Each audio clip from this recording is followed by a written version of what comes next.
ভালো আছে? আলহামদুলিল্লাহ। আপনার বাসা কই? আমার বাসা দানগুজ, দেয়ানগঞ্জ ওই চিনি মিলের ওখানে? কোন ওই জায়গায়? জাম্বিল বাজার। জামিল বাজার না? এমনি সমস্যা কি? সমস্যা আমার এই পাউডা মানে ৬-৭ মাস থেকে পুরা জ্বালা যন্ত্রণা করে, চিৎকার টুকার করে। আমি তো ঘুম পেতে পারি না। হ্যাঁ, ব্যথা করে প্রচুর। আচ্ছা আচ্ছা, নামি আমার অফিসে আসেন। আমি তো একটু নামতে পারবো না, একলা নামতে পারবো না। মানে একা নামতে আমি পারবেন? একটু ধরবেন। না না, এই পাউডা একবার চিলিক পারে, কত চিলিক পারে না? চিলিক পারে, ফুলিয়ে গেছে। আর তো ব্যথার জন্য কি হাঁটা চলাফেরা করতে কষ্ট হয়? কষ্ট মানে আমি তো কোনো মুড়া বসে করতে না, নামাজ পড়ার সমস্যা হয়। তাই? আচ্ছা বসুন।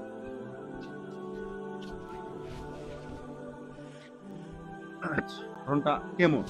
ব্যথার ধরনটা এই যে যখন তাও তো তোলা করে না ভাই, আপনার যখন এই ব্যথাটা উঠে আমার মন চায় আমি দাউদি ঠ্যাংটা কাটি, ধৈর্যর বাইরে।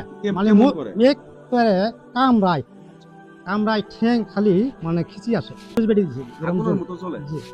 মেন সমস্যাটা কতদিন থেকে? কত দিকে 7-8 মাস থেকে সমস্যাটা। অন্য ডাক্তার আমি মহিষিং ইলাদিন ইদানে 3 বার, শেরপুর 2 বার, এদের নিয়ে যে ডাক্তার কোনো দেন, ডাক্তার দেখানি আমার কমতি নাই বলতে ডাক্তারের ওষুধ খাইতে খাইতে আমার অনিচ্ছা, এটা আমি পাই না, আমার গলা ফাঁস দিয়ে দিন, ফাঁসটা দিয়ে বেলে তো আমি শেষ। কিন্তু আমি ঘটনা হলো আমার এনে একজন লোক আছিল, উনি নিয়ে যে এই ওষুধটা নিয়ে যে উনি ভালো হয়েছে, ভালো আমাকে মানে কয় তেলটা নিয়ে যায় ভালো হয়? তেলটা নিয়ে যে ভালো হয়েছে, আমাকে কয় অমুক খানো ওষুধগুলো আছে, তুমি ওষুধটা নিয়ে এসে নাগায় দেহ। আমি আসলাম এই জন্যই, গাড়িওয়ালাকে আমি বাড়িতে চিনি না, গাড়িওয়ালাকে নিয়ে আমি আসলাম, এসে বললাম গাড়িওয়ালা বললাম আমার বাড়িটা দেওয়া দেয়।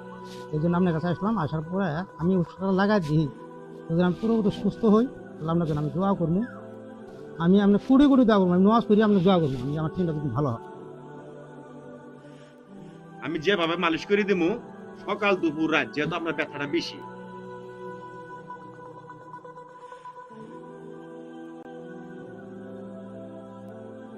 এই যেভাবে 3 বার 7 বার বিসমিল্লাহ করে দৈনিক 3 বার ব্যবহার করবেন। মানে ব্যবহার করার আগে 7 বার বিসমিল্লাহ বলবেন, বিসমিল্লাহ বলে আল্লাহরে বলবেন আল্লাহ তুমি আমার এই তেল দ্বারা মাফ করে দিও। এইভাবে ব্যবহার করবেন। আর খাওয়া দাওয়া একটু বাতিল করবেন, ঠিক আছে? গরু গোস্ত, ইলিশ মাছ, চিংড়ি মাছ, আপনার মিষ্টি কুমড়া, লবণ, কাঁচা লবণ, এগুলো আপাতত 1.5 মাস বন্ধ রাখবেন।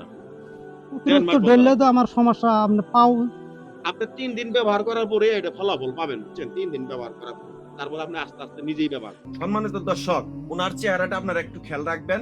আমরা ওনার কাছে 1.5 মাস পরে একটা রিবন হবে ইনশাল্লাহ। আমাদের এই তেল ব্যবহার করার পরে কি পরিমাণে পরিবর্তন হয় সেই পরিবর্তন আপনাদেরকে আমরা দেখাবো। পারতপক্ষে ওনার চেহারাটা আপনারা স্ক্রিনশট দিয়ে রাখেন। আমরা 1.5 মাস পরে ওনার কাছে যাবো রিবন নেওয়ার জন্য। 1.5 মাস ব্যবহার করার পরে ওনার কি অবস্থা, আমরা 1.5 মাস পরে ওনার সঙ্গে যোগাযোগ করবো। ওনার চেহারাটা আপনারা স্ক্রিনশট দিয়ে রাখেন।